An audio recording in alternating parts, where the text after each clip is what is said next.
Hey, friends, welcome back to the live. It's Eric Nevins. I am live here once again on the Tuesday after Labor Day. I am so stoked that you are here. Are you feeling a little bit like you're getting back in? I used to call these days Moose days, right? They're a Tuesday that has to do all the work of Monday and Tuesday. And so maybe you're feeling that today. I certainly am, but I'm so excited because we're going to have a great conversation for you. I'm going to introduce our guest to you in just a minute, but let me ask you before we do, if you're watching this, wherever you're watching this, whether you're watching on Facebook or LinkedIn or YouTube or even Instagram, would you do me a favor? You are part of the show, so I consider myself a curator of great conversations. And so I'm going to have a great conversation with our guest today, but you are invited. So go ahead, put in your questions in the chat.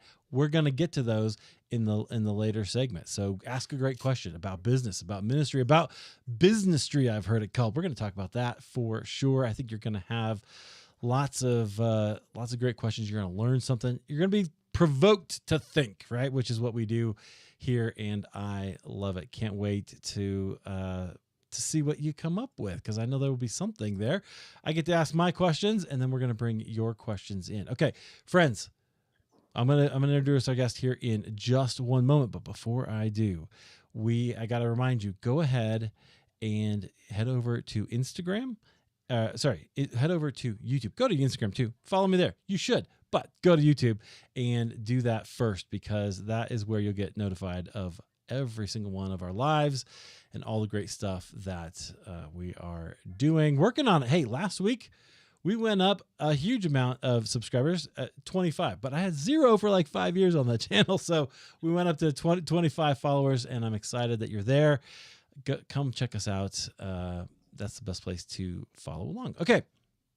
Are you ready? Are you ready to have a conversation about business and ministry and doing good in the world? And can business even do good in the world? I think that's a really important question, because listen, business and business people get a bad rap. I don't know if you've seen some of these things where, like, take the United Healthcare guy, right? Who got killed in the street a few months ago, right? Earlier this year.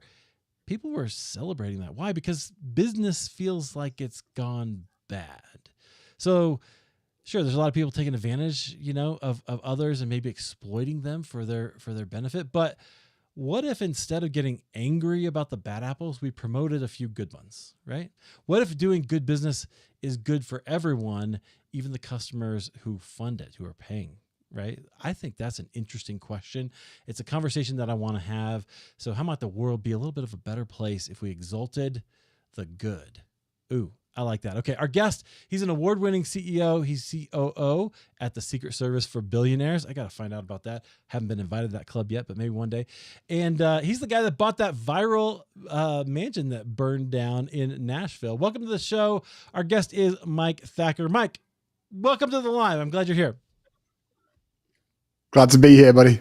I'm excited to have you on. You texted as I was kind of getting this stuff going, and I thought, oh, this would be a great conversation. So hopefully all of that resonates. Hey, I want to start with the question. I'm sure the Secret Society or Secret Service for Billionaires is interesting, but I think what everyone wants to know about is you're the guy who bought that burned out mansion. Literally, I saw an article about the mansion.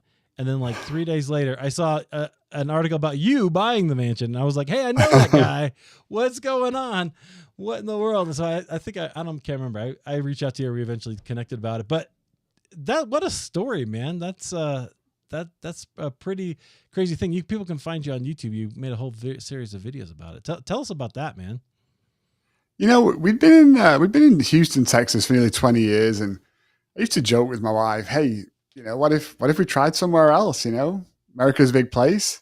And we visited Nashville to see some friends, I guess, late 22, and said, well, hey, this seems okay. We were here 20 years earlier working out at Teen Challenge, which is a substance rehabilitation program. We spent a summer there with them when we were kids in college. And so we took a few more trips and thought it could be fun. So we were flying out with the kiddos, and we were going to go do a little house shopping. And the day before we flew out, this house hits the market that was burnt down.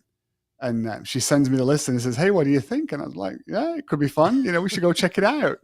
So we got there Thursday morning, and we were looking at houses on Thursday, and Thursday night we sat in the Airbnb, and my son comes out and he says, "Hey," he's got his phone in his hand, and he's like, "Isn't this the house we're looking at tomorrow?" And unfortunately for me, I guess somebody picked it up and it went viral literally that Thursday afternoon. Yeah, And I saw it. some website had like 400,000 views or something in 3 hours. So I text my realtor. I said, "Hey, Sam, I know this is last on the list for tomorrow. I'm thinking maybe we should view it first. It's getting a few eyeballs." And so we got there Friday morning, and I guess it already had like 4 different offers on it. Somebody else was supposed to be there, but they didn't show up. Someone was flying in that evening from out of state. And so, we looked at it, and the price was going up. And I said to the kids, "Look, if we want to make a move, it'd be fun to have something to do, right? We don't have any other reason to move other than we just feel like it." So we figured out a deal with the owner right there on the driveway, shook hands, and signed a contract 30 minutes later. So that was that.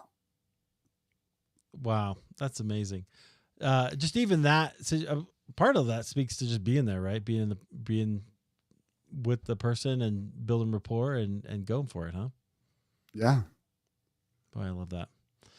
Interesting. Okay, well, you've documented the whole process of the mansion. Was there anything that surprised you about it besides, I'm sure it was an endeavor, but it looks great on the videos.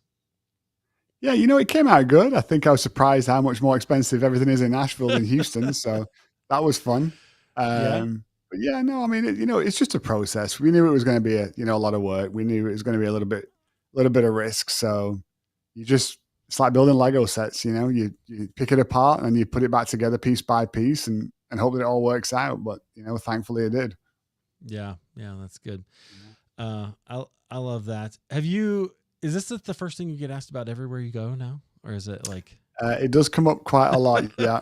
Yeah. We just thought, hey, we'll vlog it. We'll film it. People are interested. They can come along for the ride. But people are still excited about it. But thankfully, we don't get people driving up the driveway anymore, so that's good. Because I think you could probably find it if you wanted to. That's okay. Well, that would be a drawback. What how did you handle that? There was a couple times that it got a little interesting. I walked in one day and there's a guy standing there with his kids just walking around the construction site, halfway through, and said, "Hey, what do you think you're doing?" "Oh, I thought we'd have a look around." I'm like, "Yeah, no, you can't do that." No, thanks. Came home late one night, had to call the cops. Would that happen in Europe? I don't know. I'd like to say no, but nowadays, I don't know. With the social media generation, maybe, although he was a little old for social media. So, yeah. Well, I'm curious because what's coming to mind is if you read some like biographies of the early U.S. presidents, Washington, Jefferson, even Jackson to some extent, like this happened to them all the time, right? Like, and it was expected because they were out in the middle of nowhere. I'm not saying you're like the president. I'm just is calling this to mind. But where people would come by, Washington's house and be like, "I'm going to stay for dinner, right?" They'd be like, "Okay, we got to." Right. All this, and it was very expensive for them, but it was normal. And I wonder if that was just like a uniquely American thing. We just feel entitled to go and visit. Yeah, I don't know. I don't know. It's a good question. Okay, well, we'll have to get a sociologist on to answer that for us. All right, so you obviously I asked the question about Europe, and because you're from England, we talked about that a little north of Manchester. Yep. Growing up there, did you have a sense of wanting to own your own business, or like when did that? I'm curious about what that was like as a kid for you. Yeah, so I think I was relatively entrepreneurial as a kid, but I didn't really know what that was. Yeah. I grew up before internet, so information wasn't as freely available. And so as a kid growing up, I was taught by my parents, well, you got to go and do a profession, right? Civil servant, police officer, pilot, like the safe, well-regarded professions. No idea that being an entrepreneur was a thing. Understood that there were businesses out there. I didn't really know what it meant to be a business owner, but I think I was relatively entrepreneurial. And actually, one of my first jobs was working for a small business owner. So I was around it, probably by the time I was, actually 12, 13, I used to start working for him, part-time on weekends and stuff. And then I ended up working for that guy full-time when I got a little bit older.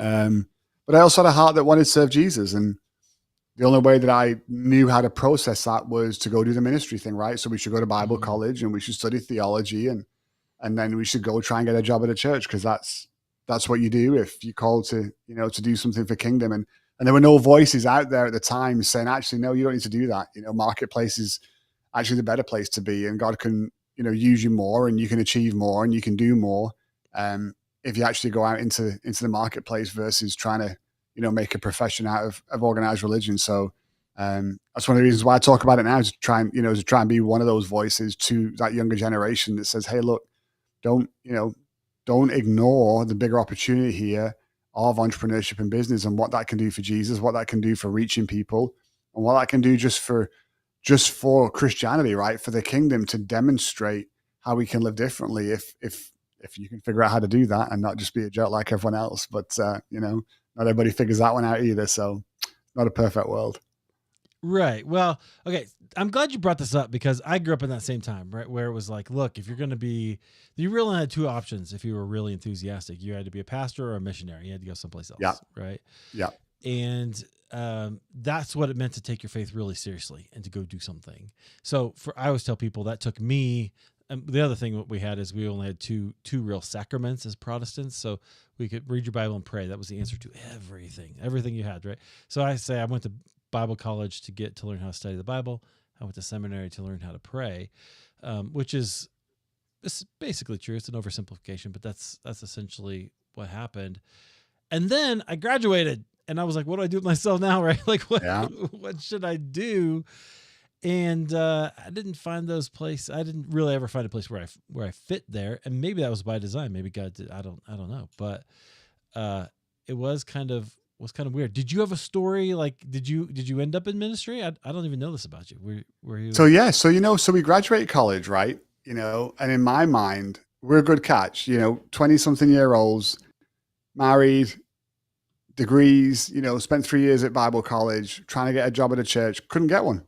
No one wanted to hire us. Like literally, I remember we applied at a church that was in the middle of nowhere, and even they didn't want to hire us. And I'm thinking to myself, you have got to be joking right now. And so my wife actually went back to school and did a post-grad course, and she came a teacher into work, and started working for some large corporations. And we did eventually make our way to ministry because I still had this thing, right? Like, this is the ultimate top of the tree. I'm going to get into a ministry role. And so I'd actually started my first business. It was an internet marketing consultancy in the 90s before Google was founded. So that's how long ago that was. Wow. And me and a friend of mine started this business. We did it for a couple of years, and I had an opportunity to come to the US to be a youth pastor. And so I walked away from the business, didn't get a dime for it, just gave him the keys and said, it's all yours. And we came here and we did the church thing for a couple of years, and they were great people. We had a great time. And they actually still are American parents to this day. So, I mean, I was literally talking to them on the phone not even a week ago.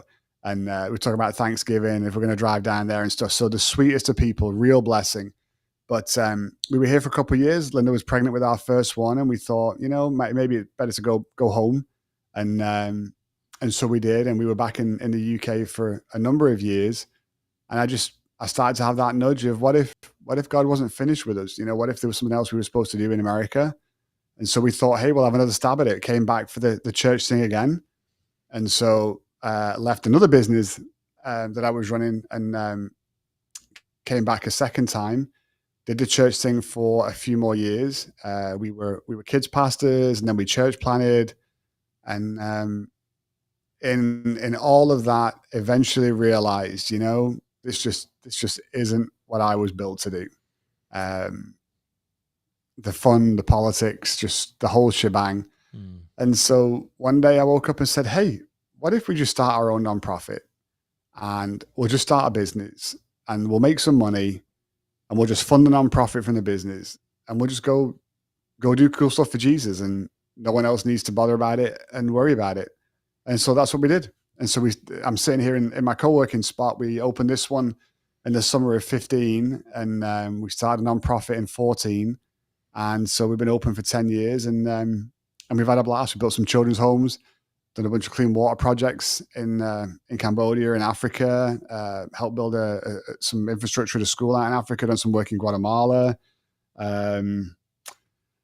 Yeah, we've played around a little bit. I do my best to go nowhere, so Linda and the kids usually go to these places and get involved when we do projects. But it's been awesome, yeah. And I think it was a smart move, and I think it was God's way of nudging me and educating me to realize actually this is the way it was supposed to be. Like this is the design from the get go. And so I wrote a book on it a couple of years ago, yeah, and have this whole thing fleshed out. So yeah.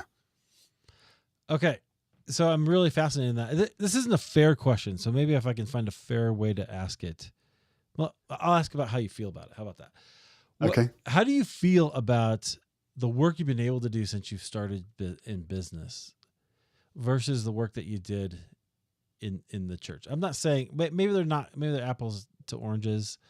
I don't want to denigrate that, but I'm curious, do you see a difference in the result and the good coming from it? Or do you maybe you don't even think about it like that? Yeah, I mean, look, obviously, there's nuances here, right? There's a lot of layers, to what we're talking about. So, to be clear, when we talk about the church, we could be talking about what we in America call church, which is organized religion. What the Bible talks about when it's about church is actually the community of believers, which is not tied to a building. It's not tied to one organization. It's far bigger than that. And so I think that's an important distinction just for folks listening, from the outset. I think when we talk about the work that we do, are we measuring in impact? Are we measuring in reach? Are we measuring in scale? Obviously, if we're working in organized religion, in the US, we're essentially, this isn't the best way to put it, but we're essentially babysitting, Christians and hopefully helping them move forward a little bit. But in general, my experience is most people don't take their faith that seriously. Most Christians aren't really in love with Jesus. They are members of an organized religious club. And that's not to say that there's not people out there that do love Jesus. That's not what I'm saying. In general, there is a vast difference between somebody who is actually in love with Jesus, intentionally, purposefully trying to follow him and shape their life around him, versus folks who go to the club on a Sunday morning for an hour and a half and then peace out. The rest of the week is mine because I checked my box. And so you've got that kind of nuance and wrinkle as well. And then on the impact side, well, now we're talking about what's the impact here from an evangelistic perspective. Do we find a lot of people find Jesus through the things that we've done? I have no idea. Do I worry about that? No. The Bible said if someone needs something to drink and you can help them, well, go help them. I just think he's not just talking about, can I give a water bottle to a homeless guy, but could I build a water filtration plant in a developing nation that gives clean water to a village? I mean, I don't know how to do it, but one day I'll figure it out and we'll go do one. So, it just depends how you think in those kind of terms. But are there kids out there with clean water today that didn't have it yesterday and hopefully healthier, still alive? Yeah, I think they probably are. And that's because of the money we made at Work Lodge. So, I'm all good with that. Yeah. Yeah. Okay. So you're bringing up a point that I want to just take a second to address, or at least kind of bring into this conversation a little more explicitly, which is about agency, right? So one of the, I don't know, we don't have to compare the church world, but what I love about the business world is it's all about your agency and your ability to make a change, to do things, right? So you can, make a choice, whether it is to go take some of your profits and go build something for kids who need it, or to, just make a change in your business and pivot or whatever that is. There's a healthy amount of, what's the word? Agency, I guess there is the word I'm using, which I think sometimes our Christian language, which this isn't necessarily all Christian, but that's what we're talking about. We can say, oh, I want to be dependent on the Lord. And there's an aspect of that for sure, but also he's given you agency, right? He's given you in maturity. Mature people have agency. Mature people go and do the things that it seems good for them to do. How do you think about that? Yeah, so the best way I can explain this, and this is the way that I think about this a lot. If you look at Scripture, let's take Israel, right? I think we all agree Israel was God's chosen people. For whatever reason, God decided He was going to go visit with a guy called Abraham and say, "Hey, I'm going to make you famous." I mean, essentially, I'm going to make you so Yeah. many, descendants, stars in the sky, all the fun stuff. When we look at Israel's history, the most successful moment that Israel had in its entire existence was when Solomon was king. So, David came in and laid the foundation, set the standard, king that, that loved God's heart, all that kind of good stuff that the Bible talks about David. But Solomon made the magic. Under Solomon, Israel was the most famous it's ever been. It was wealthier than it's ever been. Solomon, we still believe, historically, he was the wealthiest person that's ever lived on earth. And so you look at all these things and you say, okay, let's take a second here and think about this. Why was it that moment in time more than any other?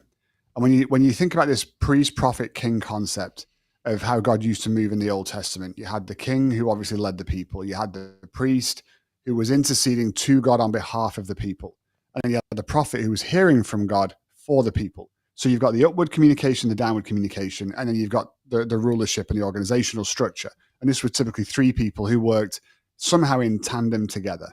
The king would call for the prophet or the priest, depending on what was going on. And so, when I was a kid reading the Bible, I read that, and in my simplicity, I read, well, God blessed Israel, right? Like He just made it rain down from the sky. As you get older and you actually read the text, that's not what it says at all. It says, Solomon asked for wisdom, and God said, okay, I'll make you wiser than anybody else. Well, with wisdom comes intelligence. When you look at what Solomon did, he was a trader. He was an entrepreneur. He was a business guy.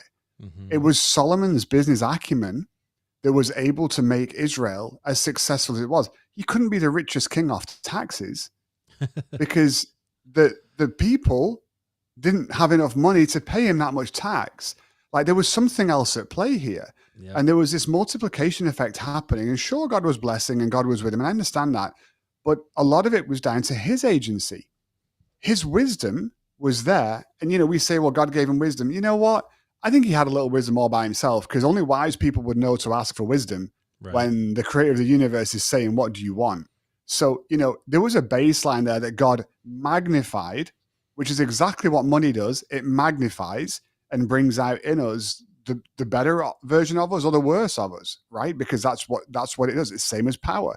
It will magnify whoever you are, good, bad, or indifferent.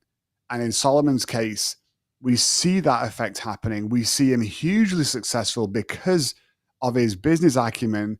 It made him reputationally famous in the other nations. It made him famous in the kingdom. It made him famous in Israel themselves. And it's made him famous historically. And it's all built around business. It's all built around entrepreneurship. And I would challenge anybody out there to disagree with that and prove it to me, because it's just not there. It changes as he passes away and it never comes back. And then you flip to the New Testament, and now we've got this case where we've got this priesthood of all believers concept that kicks in. Peter talks about this, where now we're all priests. We can all communicate with God.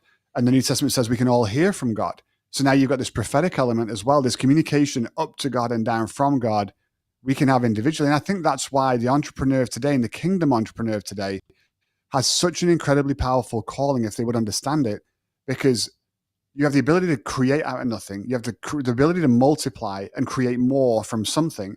You have the ability to communicate with God, and you have the ability to hear from God and communicate to the people you're serving, whether it's your staff, your clients, your vendors, your partners. It could be kingdom people, whatever. Like, we are literally living in one, what Solomon lived out in three. And it's all right there if you would just step into that anointing and step into that calling and recognize we're the ones called to go touch the world, not that we're supposed to outsource it to some other people and write a couple of checks. Like, we are completely missing our calling and the benefits that come with that calling when we don't recognize this is who we were created to be. And that's those good works that the Bible talks about when it says you were created for good works. Like, God knew the good works he was preparing for you. essentially before the foundations of the earth were even created, because that's what the New Testament talks about. So a little bit of theology, a little bit of depth, but Yeah. that's the thread that I pull. No, I love that. And I think that's so powerful. It gets to one of my key things that I talk about a lot, which is discipleship. I mentioned going into that question, the whole concept of maturity, right? We talk about spiritual maturity. Well, mature people go and do things, right? Like I give the example all the time of my daughter. I'll do the short version. When she starts to walk, right? Like we were proud of every single step she took, right? You cheer the little kid first few steps. Well, okay. Years later, 22 years later, she takes her little steps over to Spain and she's walking around Spain without me, right? And that's what she's supposed to do, right? That's the good thing. Take herself halfway around the world, live her life. She's a mature adult now. So, I think it is that way spiritually as well. I really do. And I think I don't think many church leaders, if you're listening, I want you to hear this. I don't think many churches have a plan or even the desire to help their congregations become mature people. Maybe I'm wrong. Prove me wrong. Tell me in the comments. That'd be fine. But I think it's really easy to depend on people to come and staff an event or be in your parking lot or whatever. And those are good things. If you could do that, that's great. But what if you could do more with your life? Those things make the Sunday morning run. But what if we could do more with your discipleship? I think your discipleship is more. That's what I'm saying. So, Mike, I could go on and on about that probably, and say a lot of things that who knows, or may or may not be well thought out. So we'll move on. But I love this. Before we move on, though, like Okay, just to stick with that thread for a second, because I think you're right, and I think the nuance is, again, I think there's some people that are doing it consciously and some people are doing it subconsciously. They don't even realize that's what's happening. But I think the real crux here and the real question to ask, if you're a church leader, if you're a kingdom leader, if you're a business leader or whatever, do I join a community of believers so that I can run behind them towards the goal they're running towards? Or do I join a community of believers because God's called me to do something and that community can help me live out my calling and my purpose also? And it's not necessarily an either or, but the question becomes, is it 70-30? Is it 50-50? Is it 30-70? And where does that pendulum swing? And I think that's the wrinkle that we've got wrong today. Because in general, what I see is, especially for business leaders and especially for successful business leaders, the organized religion thinks that their job is to come alongside the organized religion and help them do whatever they're trying to do. Right. And I actually think that's the wrong way around. I think if they're successful and they're in the marketplace and they're able to touch the world, we come in as the fivefold ministry. We'll take organized religion out of it for a minute. We'll just look at the ministry functions, priest, prophet, pastor, evangelist, all those kind of things. We're supposed to come in and help them reach, and it's this idea of, a coach on a football team can never get on the field and pick the ball up. Yep. Like, no matter how bad the team's doing, the only thing he can do is help those players play better. But what we're doing is we're saying to the players, come and help me. I'll do it all, but I'm the coach. It's like, yeah, that's not the way it works. It's the other way around. Right. Yes and amen. Okay. That's a great place for us to take a moment, and we're going to pivot, and we're going to talk about what you're doing and how you're encouraging leaders or business men and women to go deeper and to have a bigger impact. So friends, we want to encourage you once again, you can be part of this conversation. We want you in here. I want you to do one of two things for me. You can put a comment in the conversation. So we're live right now on Facebook, on Instagram, or on LinkedIn, on YouTube. If you're watching this in any of those places, go ahead and put your comments in the comments. Just leave your thoughts in the comments. We're going to talk about them here in a little bit and give you a chance to shape the conversation that we're having here. You get to be part of it.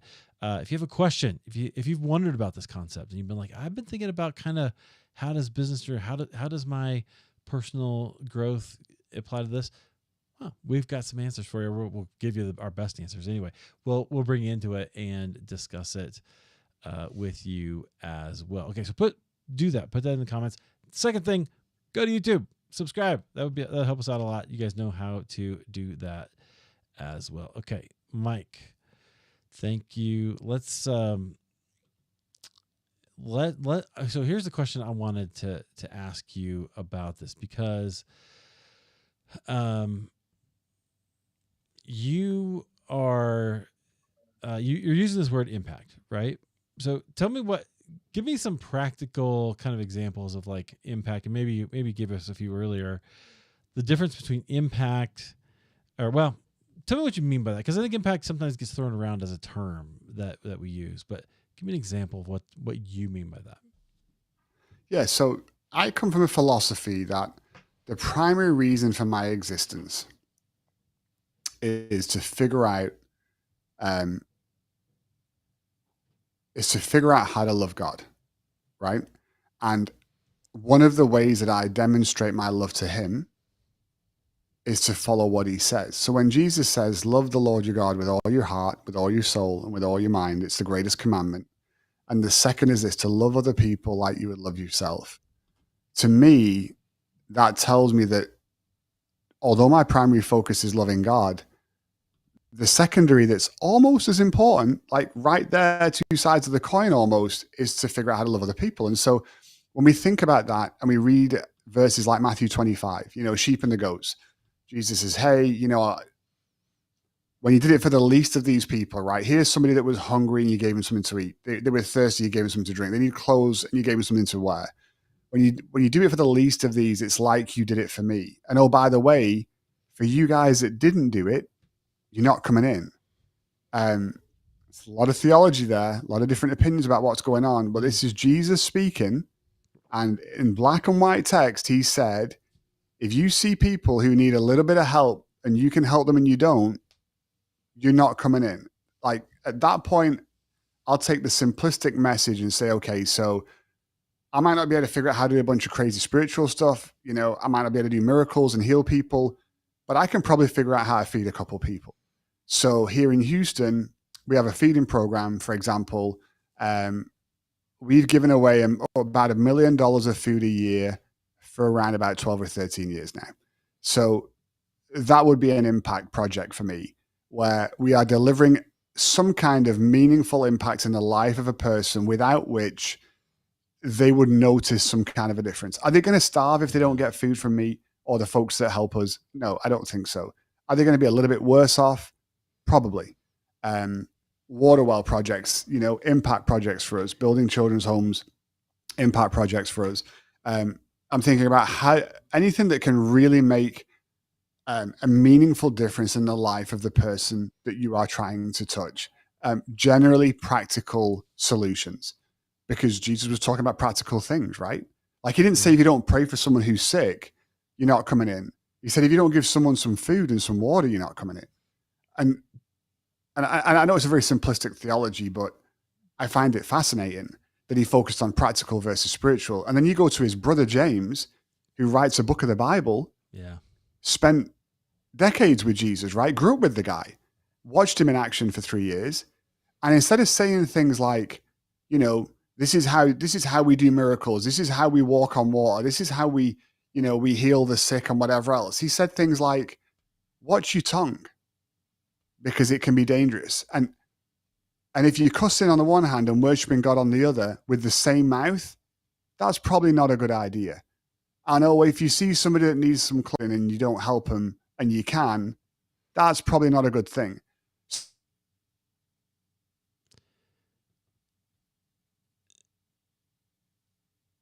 Yes. Okay. We'll see. Hopefully, I think Mike froze up, but hopefully he'll be back.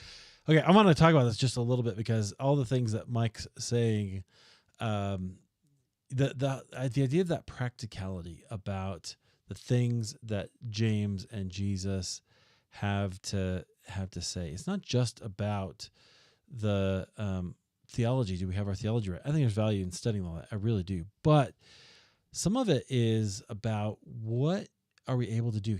And my question that I'm going to is why? Like, why is it more about the practicality? What's happening there? And what I would say is, I think it's because it's a belief that the kingdom of God is different. So I'm going to ask Mike about this here in just a second.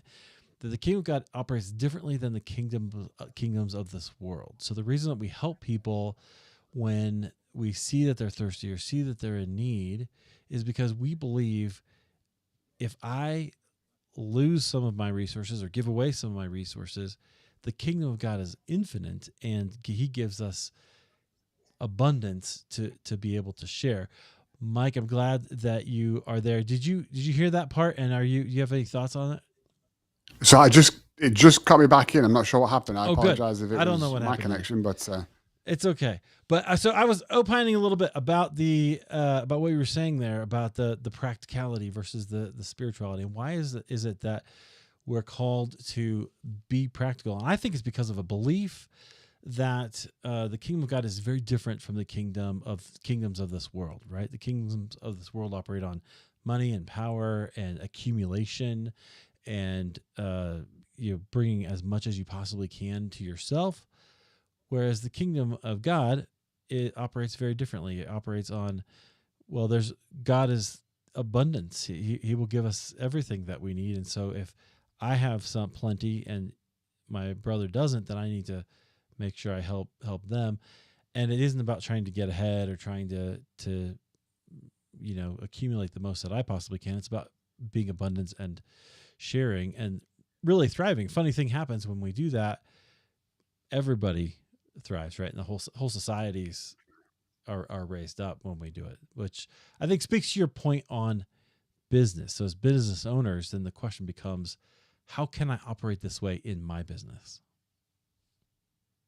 yeah, if your fundamental belief is that your business is your business, you will view it differently than if you believe it's God's business that you happen to be managing for him.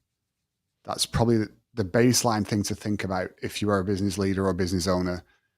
From there, I think all roads will flow. So if you believe it's your business, you will view anything to do with kingdom as secondary. You'll view it as I'm doing God a favor, like I'm doing my part, like I'm checking my box. I've done as much as I need to do.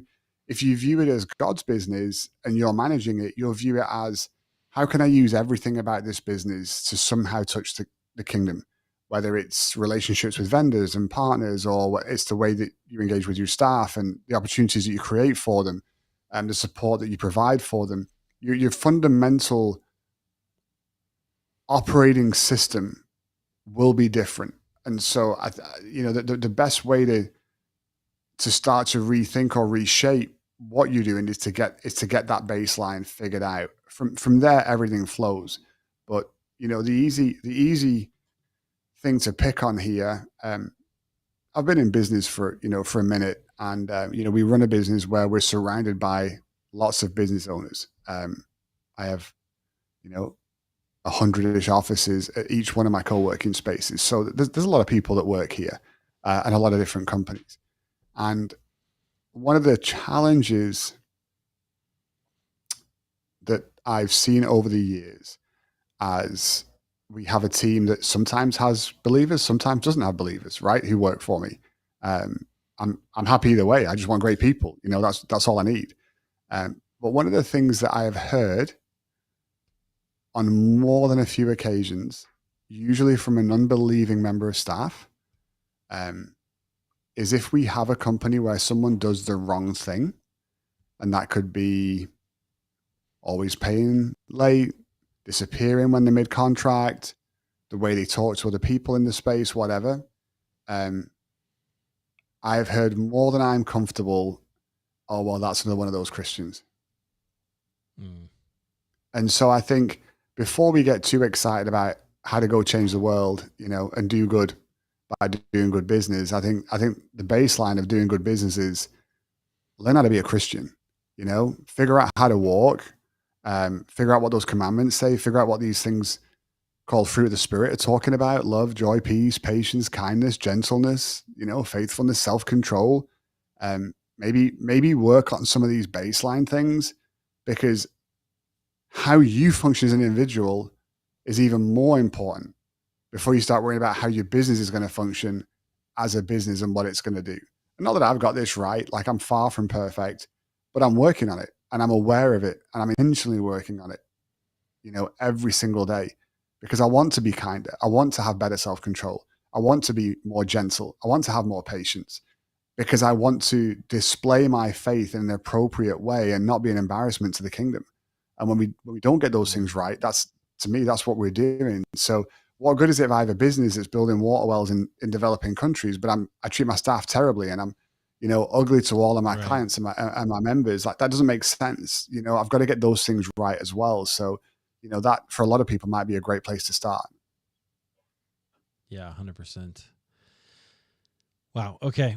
So let me ask you this. Should more people be tent makers? Is there value here Yeah, that gets overlooked?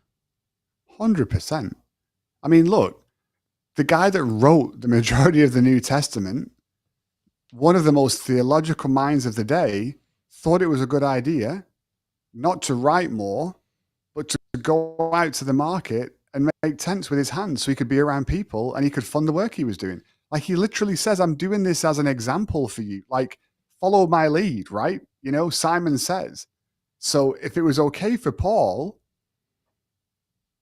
why would we think it's not okay for us? I mean, if anybody needed to not be making tents and writing more theology to help us figure out how to be better New Testament Christians, he was the guy.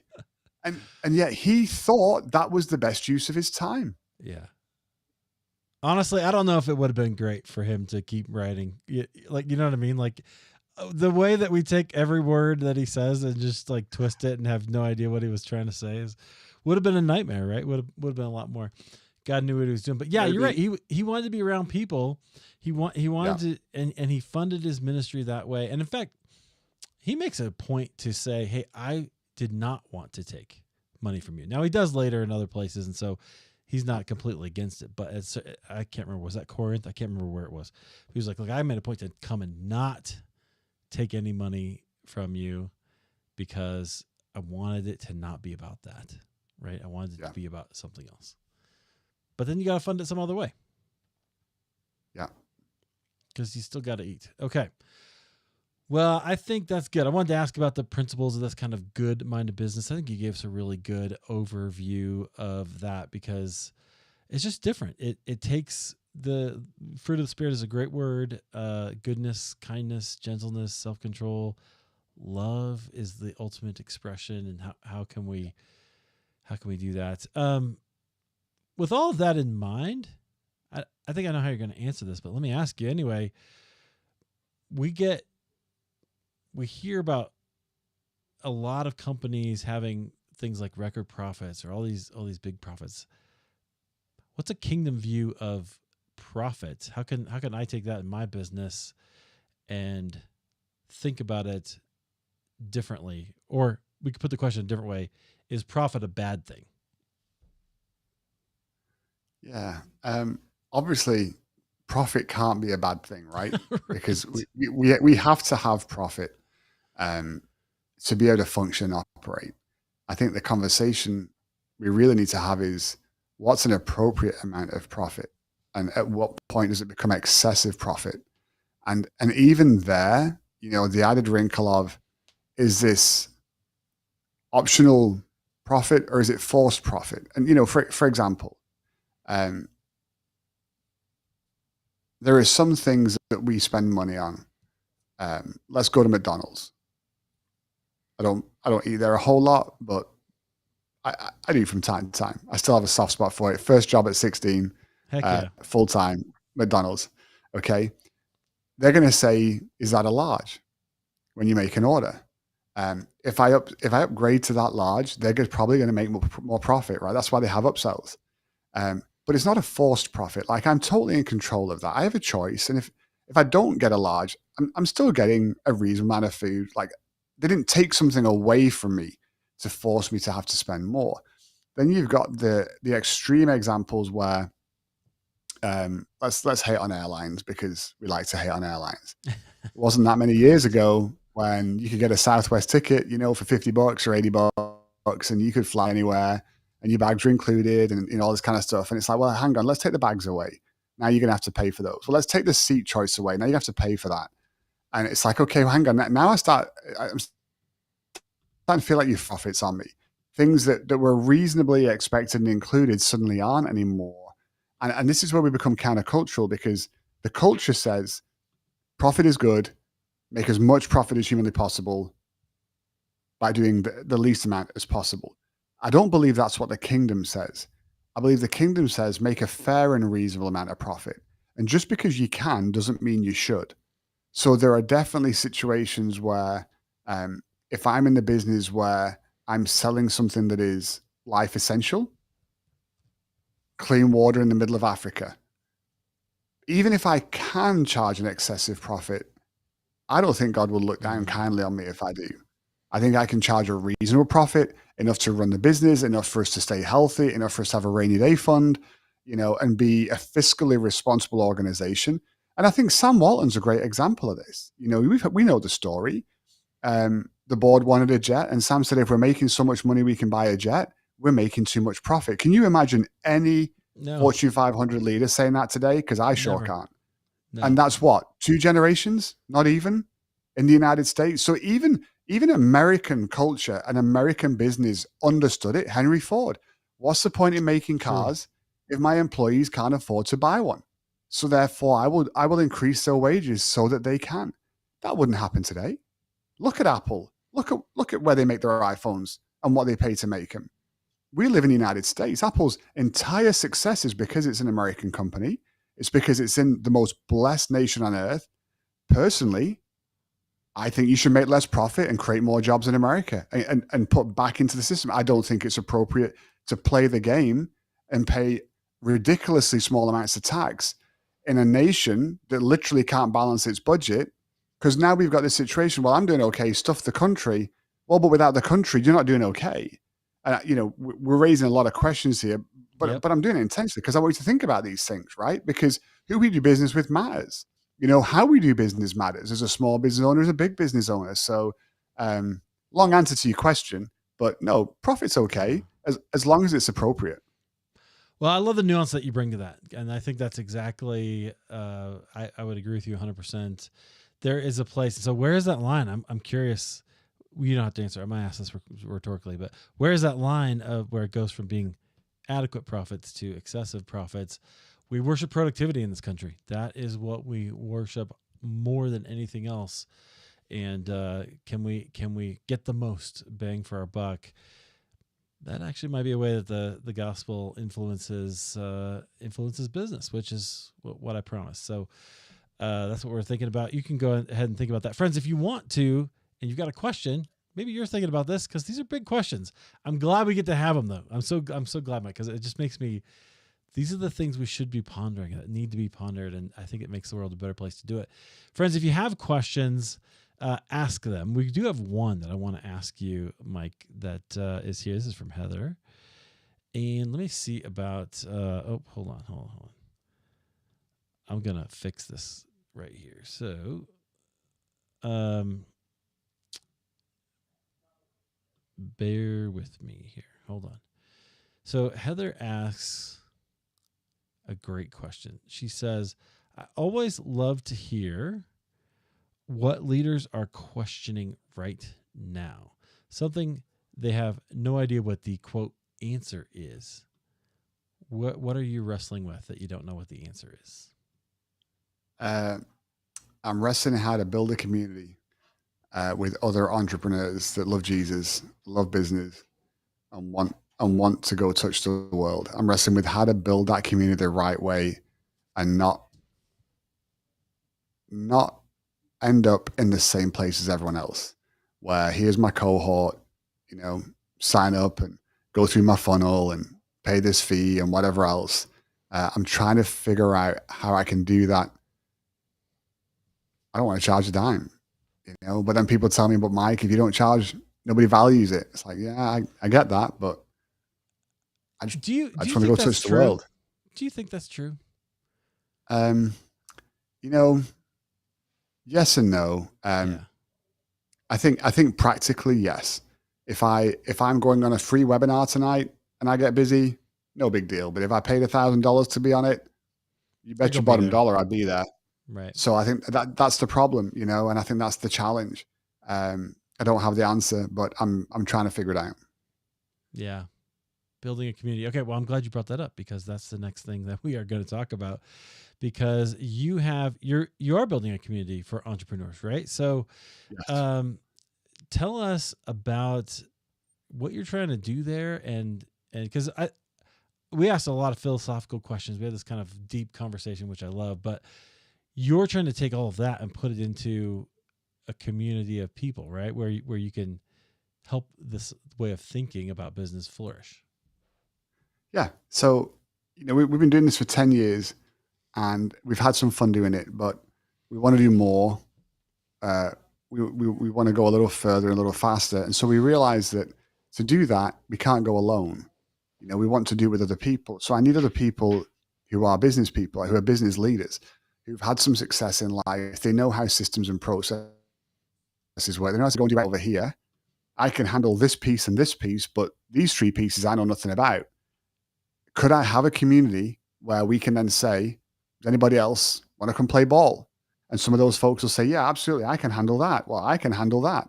And so 3 or 4 of us can go build a school, somewhere that maybe one of us couldn't do on our own. And now we can educate and grow a whole generation of people that will have different opportunity. Will learn about Jesus and how much he loves them and have the opportunity to choose him or not, if that's what they want. Um, what if we do that 5 different ways? What if we could build businesses that can fund this so that they're self-sustaining, so we don't have to rely on donations and donors at all? We just have a perpetual flywheel that. Yes.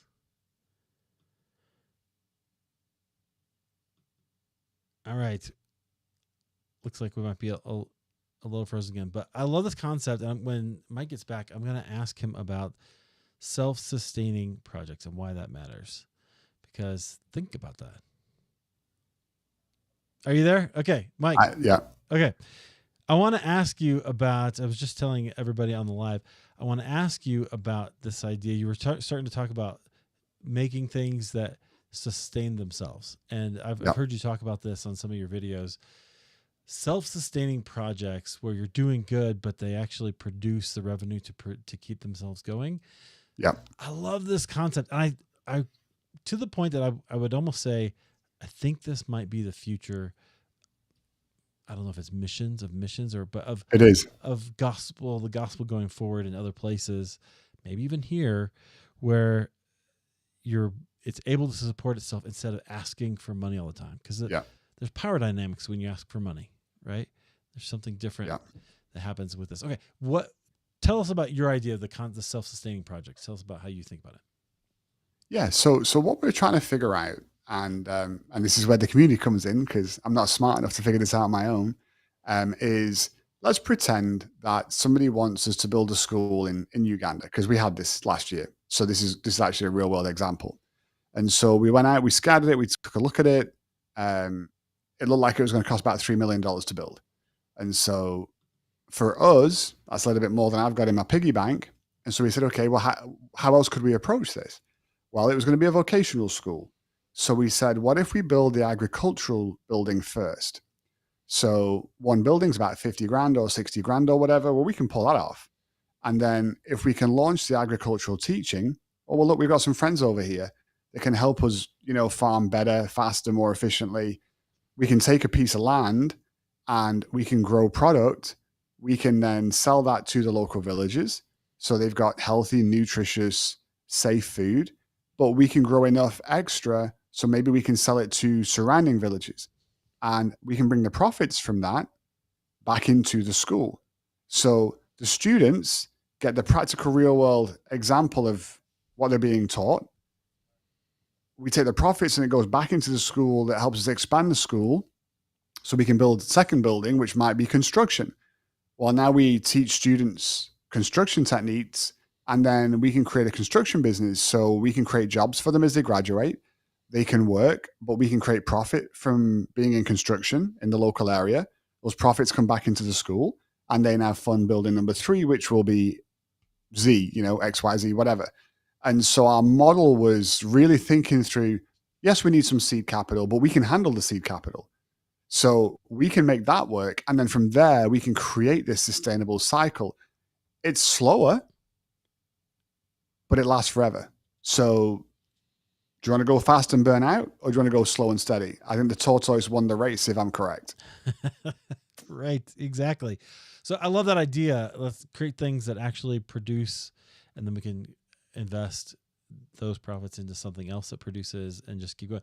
This is an entrepreneur's mindset, and Right. let's use it for the kingdom of God. Let's use it to do some good in the world. Doing good is good for business, right? It just can keep coming around. So people can get that. The website, I had it right here. It is Let's Go Kicks, right? KIX. So let's go kicks.com. So tell us, if people sign up there, what happens? They're going to get, it's free right now, right? You've got something. It is. So you're not going to get an email funnel. I can tell you that. We haven't got that at all. So at the moment, what it's looking like is we're probably going to start a localized group in Franklin, Tennessee, South Nashville, in September, maybe once or twice a month. And we'll start in the real world. And then I think, what I'm saying to people is, look, sign up if you're not local. If we get enough people interested, we'll figure out how to bring in, the virtual as well. And we'll expand it virtually. If we don't, we'll keep doing it locally. I don't mind. I just want to make a few friends that love Jesus, love business, and want to love people. And however I can do that, we're going to go do some cool stuff. So it might take me a minute, but I've got a few years left, so that's okay. You've got it. Okay, let's go kicks, KIX.com. So Mike, I love it. Thank you for sharing some of your thoughts on this with me, and go into some of these deep places. I love thinking about how can we thrive, and what if business is actually part of that thriving. It's, I think, a total reframe, particularly in our society where we are right now. I just want to give you the last word. Is there anything you want to leave us with? Anything you want to say that we didn't cover before we go? I think if I was going to leave you with a last word, it would be, just remember, more than anything else, Jesus loves people, and we're supposed to love people. And that means being kind to people and seeing people for who they are, through his eyes, not necessarily through ours. That's probably what I would say. Yeah, I love that. Thank you. I appreciate it so much. Friends, let's go kicks.com. You can check that out. All right. Mike, thanks so much for being here. Thank you, everybody, for watching, for listening. I appreciate you. Remember, you can get everything. Just go to YouTube, search Eric Nevins Live, and you'll find us. And we will be there, and we'll be back. We got a couple other great interviews for you later on this week as well. We're able to be here and just have these kind of conversations, challenge you, entertain, get you to think. Love that. Okay. We'll be back tomorrow. Friends, remember, I like to finish with this. Remember, you're only human. I hate when people say that, because you know what? Sometimes humans do incredible things. Mike's done some amazing things. You go do something amazing, and let's talk about it tomorrow. Thanks for being here. Appreciate you.